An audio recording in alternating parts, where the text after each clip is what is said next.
బంగారం మా బాబు బంగారం బాబు బంగారం. సిటీలో నీళ్ళే కరువు అయిపోయా అనుకున్నా, రూమ్ దొరకడం కూడా కరువు అయిపోయింది. అలా అయిపోయింది సిటీ, జనాలు ఎక్కువ. ఇక్కడేదో టూలెట్ ఉన్నట్టుంది. ఎవరండి ఇంట్లో? ఏం కావాలి? ఈ ఇల్లు నా ఇల్లే, రెంట్ 20,000. సింగిల్ రూమ్ కి 20,000 ఏంటి సార్? నా ఇల్లు నా ఇష్టం, నచ్చితే ఉండు లేకపోతే దుబాయ్. వెళ్ళిపోతాం. ఏమండి కాఫీ?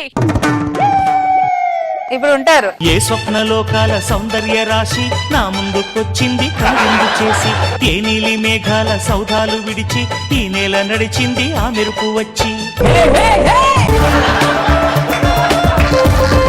సార్ ఇంతకు ముందు రెంట్ ఎంత అన్నారు? 20,000. ఇదిగో 2 నెలలు అడ్వాన్స్ 40,000 తీసుకోండి. రెంట్ ఎక్కువనో? ఇంతకు ముందు రెంట్ ఎక్కువ అనిపించింది సార్, ఇప్పుడు ఎక్కువైనా పర్లేదు అనిపిస్తుంది. ఇదిగో 1 నెల ఉండి వెళ్ళిపోతాను, 2 నెలలు ఉండి వెళ్ళిపోతాను అంటే కుదరదు, కనీసం 6 నెలలు ఉండాలి. సార్ మీరు నన్ను మేడబెట్టి బయటికి గంటనని వెళ్ళండి సార్. ముందు ఒకటి అలాగే సంవత్సరం ఉంటానని చెప్పి 15 రోజుల తర్వాత బెంగళూరు ట్రాన్స్ఫర్ అయిందని వెళ్ళిపోయాడు. నాకు బెంగళూరు ట్రాన్స్ఫర్ అయినా కలకత్తా ట్రాన్స్ఫర్ అయినా ఈ ఇంటి నుంచి అప్ అండ్ డౌన్ చేస్తాను కానీ అక్కడ మాత్రం వెళ్ళండి sir. Very good very good. ఆ సామాన్లు తీసుకో, ఇల్లు రూమ్ లో సర్దుకో. Thank you sir. సుభద్ర నేను ఆఫీస్కి వెళ్ళి వస్తాను. ఏమండి ఈ రోజు మన పెళ్లి రోజు కదండి, ఈ రోజున ఆఫీస్ కి లీవ్ పెడితే ఎటైనా బయటకు వెళ్ళొచ్చు కదా. అసలు ఒక్క రోజు సెలవు పెడితే ఆఫీస్ కి 1500 కట్ చేస్తారే, అవసరమా? అంటే మీకు పెళ్ళాం కంటే సంపాదన ఎక్కువ. ఎవరికైనా సంపాదన ఎక్కువే. ఇంట్లో కూర్చొని భార్య వంక చూస్తే ఏమొస్తుంది? సైడ్ తప్ప. సాయంత్రం 1 గంట ముందు వస్తాలే. అది కాదు. ఏమండి ఏమిటో నైట్ డిలే ఎందుకు వేస్ట్? ఏంటో గంట ముందు వస్తానని చెప్పి వెళ్ళిన వ్యక్తి ఇంకా రాలేదు. భార్య కంటే సంపాదన మీద ఎక్కువ ధ్యాస. సుభద్ర గారు. ఏంటి సారంగపాణి గారు? మీ ఆయన ఇంకా రాలేదా? రాలేదండి. ఏంటో ఉన్నవాడికి అరగని బాధ, లేని వాడికి ఆకలి బాధ. ఏదో అన్నారు? ఏం లేదండి, మా మగవాళ్ళు పెళ్లి అవ్వలేదనుకో పెళ్లి కాలేదని బాధపడతారు, పెళ్ళైన తర్వాత పెళ్లి రోజు నెగ్లెక్ట్ చేస్తారు. సుభద్ర గారు మీరేం బాధపడకండి, మీకు ఏదో ఒక రోజు మంచి రోజు వస్తుందని నా నమ్మకం. ఇంకేం మంచి రోజులు సారంగపాణి గారు. బోయవాని వేటకి గాయపడ్డ కోయిలలా తయారైంది నా జీవితం. అలా అనకండి సుభద్ర గారు, ఆ గాయపడిన కోయిలు ఏదో ఒక రోజు వసంత కోయిలై కొమ్మ మీద కూర్చుని కూ కూ అంటదండి నా నమ్మకం. సుభద్ర గారు ఒక్క నిమిషం. ఏంటండి ఇది? Sweet box. ఈ రోజు మీ పెళ్లి రోజు అని చెప్పి గుడికి వెళ్ళి పక్కనే స్వీట్ షాప్కి వెళ్ళి స్వీట్ తీసుకొని వచ్చాను. ఈ స్వీట్ తినండి. అబ్బా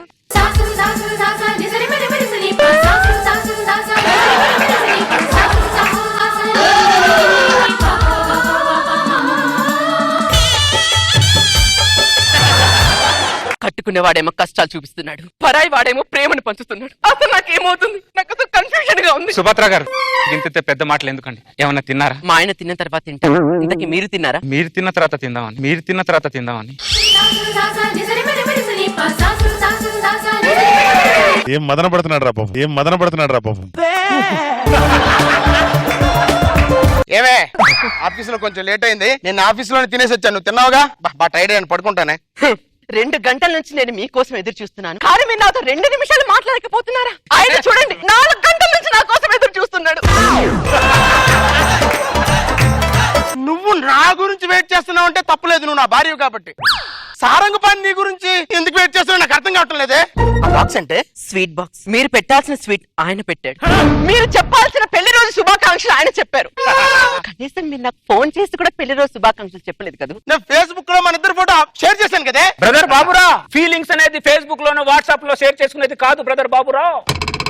ఫేస్ టు ఫేస్ చేసుకో, దాన్నే ఫీలింగ్స్ అంటారు. నువ్వు నాకు చెప్పడం ఏంట్రా? అయినా నా భార్యతో షేర్ చేయడం నీకు సంబంధం ఏంటి? ఒక మనిషి బాధ్యత తప్పినప్పుడు ఆ బాధ్యతను ఇంకో మనిషి తీసుకుంటాడు బాబురావు. ఇది ప్రపంచం చెప్పిన నీతి. నీతి కాదురా, దాన్ని భూతో అంటారు. ఏమండి ఆయన నా మీద మానవత్వం చూపిస్తే మీరు ఆయన మీద దుర్మార్గత్వం చూపిస్తున్నారా? దుర్మార్గం అంటే నువ్వు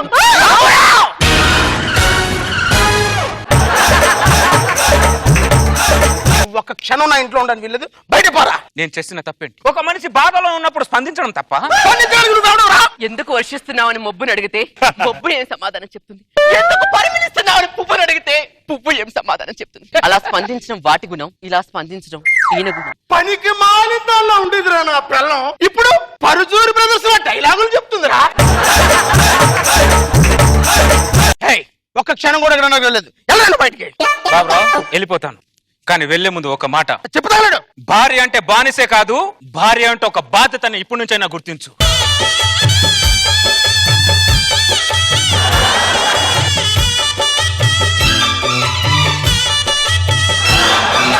ఏమే అదే భద్రా, సుభద్ర వచ్చే సుభద్ర.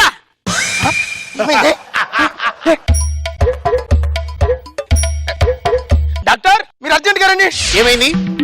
ఏమైందో తెలియదండి, పడిపోయింది సార్. సారంగపాణి సారంగపాణి సారంగపాణి. ఆవిడ తన భర్తను కలవరిస్తుంది. దాని మగుడు నేనంటే. మరి సారంగపాణి ఎవరు? బంధువా? అది బంధువు కాదండి, ఆడో రాబంధు అండి, ఆడో రాబంధు అండి. ముందా సారంగపాణి పిలవండి. నేను పిలవనండి. ఆయన నేను పిలవాలి. సారంగపాణి ఇప్పుడు రాకపోతే మీ ఆవిడ కోమాలోకి వెళ్తుంది, నువ్వు జైల్లోకి వెళ్తావు. జైలా? జైలు. ఆడవాళ్ళ కేసులో అసలు బెయిల్ కూడా ఉండదు. వెళ్తావా జైలుకి? ఎదవ ఎక్కడ ఉన్నాడు, నేను ఎలా తీసుకురాగలను సార్? ఇక్కడున్నా సారింగ్ పని. ఒకసారి మా ఇంటికి రారా ఒకసారి. బ్రదర్ బాబురావు నేను రాను. అరే చేసిందాలో చేసి ఎందుకు రానంటారు నువ్వు? బాబురావు మర్యాద రిక్వెస్ట్ చేసుకెళ్ళు, ఇష్టం వచ్చినట్టు కొట్టుకో. నేను రాను బ్రదర్ బాబురావు, నా బతుకు నన్ను బతక నువ్వు వెళ్ళిపో. సార్ బాబు గారు తమరు కొద్ది రికమెండ్ చేసి పంపించండి సార్. ఈ ఓదార్చడం తప్ప నేను గమనిస్తున్నాను. ఏ తప్పా? సీట్ ఇవ్వడం తప్ప, ఏ తప్ప? పెళ్లి శుభాకాంక్షలు చెప్పడం తప్ప, తప్పా? నువ్వు మనిషివా కడుపు ఆనందం కట్టి తింటావా? గడ్డి తింటావా?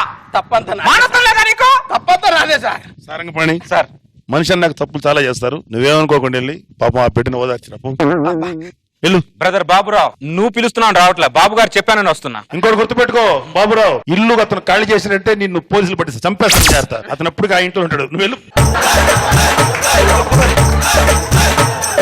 నా భార్య దగ్గరికి ఈడు చెయ్యి పట్టుకొని నేనే తీసుకెళ్లాల్సిన పరిస్థితి ఏర్పడింది. సుభద్ర సుభద్ర సుభద్ర అరే అరే అరే దాని పైన పడకరా. పడాలి. ఇప్పుడు ఆవిడకి ఆయన స్పర్శ చాలా అవసరం. మరి నా స్పర్శ ఇప్పుడు అనవసరం. ఇదొక పనికిమాలిన స్పర్శ, ఇదొక పనికిమాలిన స్పర్శ. సుభద్ర సుభద్ర సారంగపాణి గారు ఎలా ఉన్నావు సుభద్ర? మీరు వచ్చేసరిగా బాగానే ఉంటారు సుభద్ర గారు. సుభద్ర నేను ట్రైన్ లో ప్రయాణికులు లాంటి వాడిని. ఒక స్టేషన్ లో ఎక్కిన ఇంకో స్టేషన్ లో దిగిపోవాలి సుభద్ర. సారంగపాణి గారు నేను కూడా మీతో పాటు కలిసి అదే స్టేషన్ లో దిగిపోతాను సారంగపాణి గారు. వసే టైం ఎంత అవుతుంది అంటే సరిగ్గా చెప్పలేను దానివి. రైమింగ్ లో డైలాగ్ చెప్పేస్తున్నావంటే నువ్వు. అమ్మో ఎంతసేపు ఉంటే చాలా ప్రమాదం. నువ్వు బయటకు వెళ్ళరా. రావే నువ్వు. నేను రాను. ఏమండి మీకు దండం పెడతానండి, నా లైఫ్ లో మిమ్మల్ని ఏ కోరిక కోరలేదండి, ఒక్క కోరిక కొడతానండి. నా చెయ్యి ఆయన చేతిలో పెట్టినండి, ఆయనతో పంపించేయండి. మాకు పుట్టబోయే బాబుకి బాబురావు అని మీ పేరు పెట్టుకుంటానండి. పేరు పెట్టుకుంటాను. ఆవిడతో పుట్టిన బిడ్డకి నా పేరు బాబురావు అని పెడతావా నువ్వు? సచ్చినా సరే అని నీకు ఆయన కలపడం. కలపకపోతే మీ ఆవిడ ఇప్పుడు ఈ కోమాలోకి వెళ్తుంది, నువ్వు జైల్లోకి వెళ్తావు. వెళ్తావా జైలుకి? వెళ్ళు మరి. అసలు నువ్వు డాక్టర్ ట్రీట్మెంట్ చేయడానికి వచ్చావా, టార్చర్ పెట్టడానికి వచ్చావురా నువ్వు? అసలు వాళ్ళిద్దరు టార్చర్ కంటే నీ టార్చర్ ఎక్కువైపోయిందిరా నాకు. నాకు జైలు వద్దు, అది వద్దు. రే పనికి మానోడా ఇలా రారా. అదే సాసు సాసు సాసా నిజరి మరి మరి సని పా సాసు సాసు సాసా నిజరి మరి మరి సని పా సాసు సాసు సాసా నిజరి పా.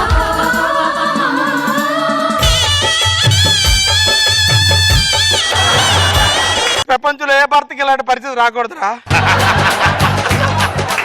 అర కేజీ స్వీట్ ఇచ్చి అర్ధాంగం చేసేసుకున్నావు కదరా. నాకు ఈ బంపర్ ఆఫర్ కూడానా? వాళ్ళ అబ్బాయికి నీ పేరు పెడతాడు, ఫీల్ అవ్వకు. అబ్బాయికి నీ పేరే పెడతాం బాబురావు. బాబురావు వెళ్ళాను. వాళ్ళిద్దరిని కలిపి నువ్వు చరిత్రలో మిగిలిపోయావు బాబురావు. ఏయ్, నేను చరిత్రలో మిగిలిపోలేదురా, ఒంటరిగా మిగిలిపోయాను. నీ వల్లే కదరా. నేనేం చేశాను బాబురావు? ట్రీట్మెంట్ చేయడానికి వచ్చి వాళ్ళిద్దరిని ఏకం చేసి నన్ను ఏకాకం చేస్తాను నువ్వు. ఏయ్! సంగమామ కన్ను గొట్టి సందె వేళ, సిగ్గుమల్లె పూలు పెట్టే చీకటేళ, మంచి కాడుంది రావే పంచదార మా పటేళ.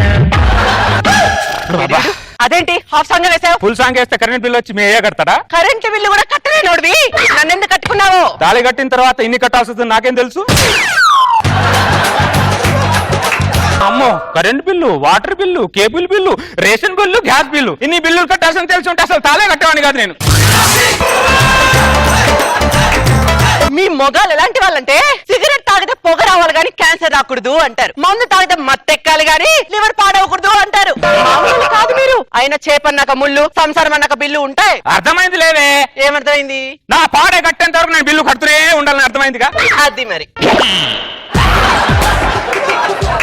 పెళ్లి చేసుకునేటప్పుడు శోభనం ఒకటే ఫోకస్ లో ఉంటది, మిగతావన్నీ అవుట్ ఫోకస్ లో ఉంటాయి. పెళ్ళై కొన్ని రోజులు అయిన తర్వాత మిగతావన్నీ ఆ ఫోకస్ లోకి వస్తాయి, శోభనేమో అవుట్ ఫోకస్ లో కనబడకుండా వెళ్ళిపోద్ది. జీవితం పాడగాను. మెసేజ్ ఎవరు? ఏంటి ఎవరితో చాటింగ్ చేస్తున్నట్టును? నా గర్ల్ ఫ్రెండ్ తో. నీకంత సీన్ లేదన్న విషయం నాకు తెలుసులే. నాకు అందం లేదా, వయసు లేదా? నీ దగ్గర బడ్జెట్ లేదు. పెళ్ళైన మొగాడు గర్ల్ ఫ్రెండ్ మెయింటైన్ చేయాలంటే వాడు మినిమం శాలరీ ₹1,00,000 ఉండాలి. అంతే కరెక్ట్ అది. నీకొచ్చే శాలరీ ఎంత? 15,000. కాబట్టి నీకు గర్ల్ ఫ్రెండ్ మెయింటైన్ చేసే ఛాన్స్ లేదు నాన్న. ఏమో వర్షాన్ని చూసి వర్షపాతం నమోదు చేసినట్టు శాలరీని బట్టి మొగుడు క్యారెక్టర్ ని డిగ్రేడ్ చేస్తున్నారంటే మీరు మామూలు కాదే. మీరు మగాళ్ళు సైంటిస్ట్ లో అన్ని కనిపెడుతుంటే మీరేమో స్టాటిస్ట్ లో మమ్మల్ని కనిపెడుతున్నారా? పెళ్ళాలన్నాక పిల్లలు మాత్రమే కనిపెట్టడం కాదు, ఒక్కంత మొగులను కూడా కనిపెడుతూ ఉండాలి. అది తప్ప మీకేం చేత అవుతానే. మెసేజ్ ఎవరు? అదేంటి ఓతకి మెసేజ్లు వచ్చేస్తున్నాయి? డిగ్రీ ఫ్రెండ్స్ లేవే. పెళ్లికి ముందు అందరు టచ్ లో ఉన్నారు, పెళ్ళైన తర్వాత ఏ దరిద్ర టచ్ లో లేడు. పెళ్లి 5 సంవత్సరం అయిన తర్వాత అందరు మళ్ళీ టచ్ లోకి వచ్చారు, గ్రూప్ ఫామ్ అయ్యి. ఏమంటున్నారు మీ డిగ్రీ ఫ్రెండ్స్? ఏమంటారు? మంచు పర్వతం అందరు పెళ్లి చేసుకున్నారు. పెళ్లి చేసుకున్న తర్వాత అది అగ్ని పర్వతం తెలిసి లబోదిబో అనుకుంటే అందరూ ఓదార్చుకుంటున్నారు. ఏమని ఓదార్చుకుంటున్నారు? ఏముంది, అందరి నోట ఒకటే మాట, ఆ రోజులే బాగుండే అని. అది మాత్రం నిజం, మాకు కూడా ఆ రోజులే బాగున్నాయి. హలో, మీకు ఆ రోజులు కాదు, మొగుడు వచ్చాకే మీ రోజులు బాగుంటాయి. మాకు తెలియదేంటి? కరెంట్ బిల్ వచ్చేసావా? ఇంకా రాలేదంటుకున్నా. ఏంటి ప్రతి నెలకు వచ్చా 300 వస్తుంది కరెంట్ బిల్, ఈ నెల ఏంటి 400 వచ్చింది? ₹100 ఎక్కువ వచ్చింది. ₹100. ఆమ్లెట్ తినేవాడికి ఏం తెలుస్తుంది నొప్పి? గుడ్డు పెట్టే కోడికి తెలుస్తుంది ఆ నొప్పి ఏంటో. 100 10 సార్లు బాత్రూమ్కి వెళ్ళడం గుర్తుంటది మీకు, కానీ బాత్రూమ్ లో లైట్ ఆపడం గుర్తుంటది మీకు. ఎందుకలా అరుస్తున్నావు? ఈసారి లైట్ ఆఫ్ చేస్తే వెళ్తాలే. ఇదిగో ఏమండి, నువ్వు గోకుతున్నావు అంటే అడుగుతున్నావు, ఏదో అడిగిసావు. నాకు చీర కావాలండి. నీ మొగుడు సూపర్ మ్యాన్ ఏం కాదు, నువ్వు అడగగానే ఎగురుకుంటూ షాప్ కి వెళ్ళి చీర తీసుకొని రావడానికి. నీ మొగుడు కామన్ మ్యాన్. ఎప్పుడు చూసినా కామన్ మ్యాన్ అంటూ ఉంటావు. అసలు కామన్ మ్యాన్ అంటే ఏంటి? పెళ్ళాం ఏది అడిగినా కామ్ గా ఉండేవాడే కామన్ మ్యాన్. బంగారు కూరగాయలకి వెళ్తున్నా, ఎదురు రావు.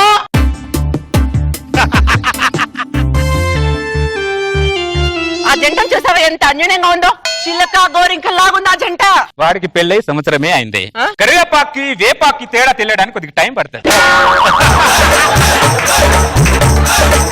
వాడి పిల్ల ప్రేమగా బర్రెకి గడ్డేసినట్టు వాడికి గడ్డేస్తుంది, తర్వాత పాలు పిండడం స్టార్ట్ చేస్తుంది. ఆ పాలు ఎంత వరకు పిండుద్దంటే వాడు పాలు ఎక్కేంత వరకు పిండుతానే ఉంటది. అప్పుడు వాడికి అర్థమవుతుంది. ఏమని అర్థమవుతుంది? నేను భర్తను కాదు బర్రెని అని. అంతలో పాలాడ మొత్తం పాలు పిండేస్తుంది. నేను వాళ్ళ అన్యంత గురించి చెప్పురా అంటే వేరే బర్రె ఫిలాసఫీలు చెప్తున్నావేంటి నువ్వు? నేను బర్రెం చేసుకుని గొర్రె అయినప్పుడు బర్రె ఫిలాసఫీ చెప్పక పురాణాలు చెప్తానే. యాదవ జీవితం, యాదవ జన్మ. ఇది ఏదో జీవితమే. నాది కాదు, నీది ఏదో జన్మ. అది కూడా కరెక్ట్. నేను చేసుకుని నేను ఏదో జీవితంలో పడిపోయాను. ఏ వెంకటేశం, బాగున్నావా? బానే ఉన్నాను. నువ్వేంటి ఇలా వచ్చావు? చిన్న పని మీద వచ్చిన సౌజన్య లేదా? లేదు, పక్కింటి లేచిపోయి. వెంకటేశం లేకపోతే ఇంట్లో నువ్వు అది ఎక్కడ పోద్ది? ఇంట్లో చేస్తుంది. సౌజన్య, ఓ సౌజన్య, ఏంటంటే ఇలా వచ్చావు? 1 గిలాసు చక్కెర బదులు ఈ చెల్లె. అలాగే ఉండవండి. ఇంతకు ముందు ఉప్పు పప్పు చక్కెర అన్ని అరువు తీసుకెళ్ళావు, మళ్ళీ తిరిగి ఇచ్చావా? అన్ని కలిపి ఒకటేసారి ఇస్తలే వెంకటేశం. మీ ఆయన ఇంట్లో ఉన్నాడా? లేడు, పని మీద షాద్ నగర్ పోయిండు. మీ ఆయన వచ్చేంత వరకు నన్ను కూడా మీ ఇంటికి అరువు తీసుకెళ్ళొచ్చుగా. ఏం మాట్లాడుతుంది? మైండ్ ఏమైనా దబ్బిందా? నువ్వు మాట్లాడేది ఏమైనా పద్ధతి ఉందా? పద్ధతి గురించి నువ్వు మాట్లాడు. నీ ఇంటి పక్కన కిరాణ్ షాప్ పెట్టుకొని 10 ఇళ్ళు దాటి నా ఇంటికి పప్పు కుప్పుకు వస్తావు. పద్ధతి గురించి నువ్వు మాట్లాడతావు. నువ్వు అబ్బో, ఇరుగు పొరుగు అన్నప్పుడు ఇచ్చుకుంటారు, పుచ్చుకుంటారు. సంవత్సరం నుంచి పుచ్చుకోవడానికి సరిపోతుంది, ఇచ్చుకోవడానికి లేదు ఇక్కడ. వెంకటేశం, ఈ ఒక్కనే ఇల్లు లేదు, గల్లీల సరే ఇంట్లో ఉండయి. పక్కింటికి వెళ్తాను అంటున్నావు కానీ కిరాణ్ షాప్కి వెళ్తాను మాత్రం చెప్పట్లేదు నువ్వు. నేను ఉట్టేపటి నుంచి కిరాణా షాప్ కు పోలే వెంకటేశం. నువ్వు చెప్పినంత మాత్రం నేను పోతున్నా ఏంది అమ్మో ఈ పక్కనే ఎవరో కొత్త దిగినట్టు. ఓ చెల్లె నేను ఈ పక్కనే ఉంటా గిలాస చెక్కే బదిలీ అమ్మా. ఏదైనా అడగాలంటే ఎంతో కొంత పరిచయం ఉండాలి. ప్రధానమంత్రి నీకు పరిచయమా? అయినా ఆయన కోట్లు వేస్తలేవా నువ్వు? చూడు ఎంత క్యాల్కులేషన్ తో కాపురం చేస్తుందో. అదేమో దాని మొగుడు జీతాన్ని ఆదా చేస్తుంది, నువ్వేమో నా జీతాన్ని వృధా చేస్తున్నావు. నేర్చుకోవే కొద్దిగైనా. నేర్చుకుంటానులేండి. బంగారం ఏంటండి కటింగ్ కి వెళ్తున్నా ఎదురు రావా? ఇది పైత్యం పాడగాను దేన్ని పడితే దానికే ఎదురు రమ్మంటున్నాడు వీడు. చూసావా నువ్వు? కూరగాయలకి వెళ్ళినా కటింగ్కి వెళ్ళినా ఏమే ఎదురు బంగారం అని భార్యనంత ప్రేమగా పిలుస్తున్నాడు. ఆయన ఆదర్శ భర్త అంటే. కూరగాయల పుచ్చులు ఉన్నట్టు మా మగాళ్ళలో కొంతమంది ఇలాంటి పుచ్చులు ఉంటారులే. అందరు పుచ్చులు, నువ్వు మాత్రం పురుషోత్తముడు. మరి ఇక్కడ ఆ విషయం అందరికి తెలుసు, నేను చెప్పాల్సిన అవసరం లేదు. అమ్మా ఏనానా ట్యూషన్ అయిపోయిందా? వచ్చేసావా ఇంటికి? అయిపోయిందమ్మా. నాన్న నాకు 10 రూపీస్ కావాలి, నేను చాక్లెట్ హోంవర్క్ చేసుకోపా. అమ్మా నాకు తెలియదు, నాకు 10 రూపీస్ కావాలి, చాక్లెట్ కొనుక్కుంటా. కాదు నువ్వు నాన్న, ఇదిగో నాన్న, నువ్వు చాక్లెట్ కొనుక్కో. I love you mummy, I hate you daddy. నా జేబులోంచి 10 రూపాయలు తీసి వాడికి ఇచ్చి వాడు దృష్టిలో ఏమో నువ్వు దేవత అయ్యావు, నేనేమో యోధవనయ్యా. నా కొడుకు అమ్మ ఇచ్చిన 10 రూపాయలని గుర్తిస్తున్నాడు కానీ ఆ 10 రూపాయలు నానదే అని మాత్రం వాడు గుర్తించట్లేదు. అసలు అమ్మ అంటే ఏమనుకుంటున్నావు? అమ్మ అంటే చెట్టు కొమ్మ తెలుసా? ఆ నాన్నంటే ఆ చెట్టుకి వేరు అంటాడే. ఈ వేరే లేకపోతే ఈ చెట్టు ఎక్కడ, కాయ ఎక్కడ? అక్కడనే తెలుసుకోండి. ఈ నాటక రంగంలో తండ్రి పాత్ర చచ్చిపోతున్న భయంగా ఉంది, మమ్మల్ని కాపాడండి.